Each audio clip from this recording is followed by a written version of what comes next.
Touch বের করে দিতে এগেইনস্ট এক্সট্রিম এক্স। বাম পাশে রুলাররা আছে, রুলাররা যে কোনো সময় এন্ট্রি নিতে পারে, রুলাররা এন্ট্রি নিচ্ছে, ড্যামেজ রুলারদেরকে দেওয়া হচ্ছে, একটা প্লেয়ারকে অলরেডি নক নেওয়া হয়েছে, মনস্টার ট্র্যাকের কভার এক্সট্রিম এক্স পেয়ে যাবে।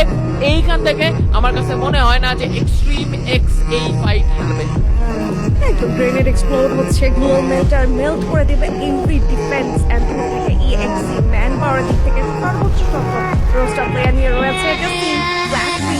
এই জায়গাটিতে গ্লোয়াল মেল্টার এন্ড রাইট নাও টিম রুলার তারা কিন্তু নিয়েছে একটা ক্রুশাল ডিসিশন, তারা রাত করেছে এই মুহূর্তে আরএসকে দেখে, but in a second glimpse of ice এই জায়গায় পুরো তিনটে প্লেয়ারকে ডিমোলিশ করলো আরএইচকে। একটা বাপিয়ার ইউজ একটা রিভল রাশ 277 ড্যামেজ নিয়েছে 50%, আরেকটা শট ডাউন হবেন player right now. Sadman charge করছে নিজাদকে, প্লেয়ার স্টিল অ্যালাইভ, পেছন থেকে 360 ডিগ্রি মুভ চার্জ করছে মাহিনকে, ডাউন করবেন একটি প্লেয়ার, আরো একটি প্লেয়ার একের পর এক ডাউন কিন্তু বের করছে না, বাট নিজাদ পাবেন একটা breakthrough, player against two.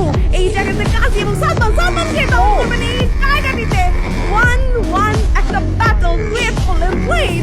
এবং right now I guess amazing একটা 1v2।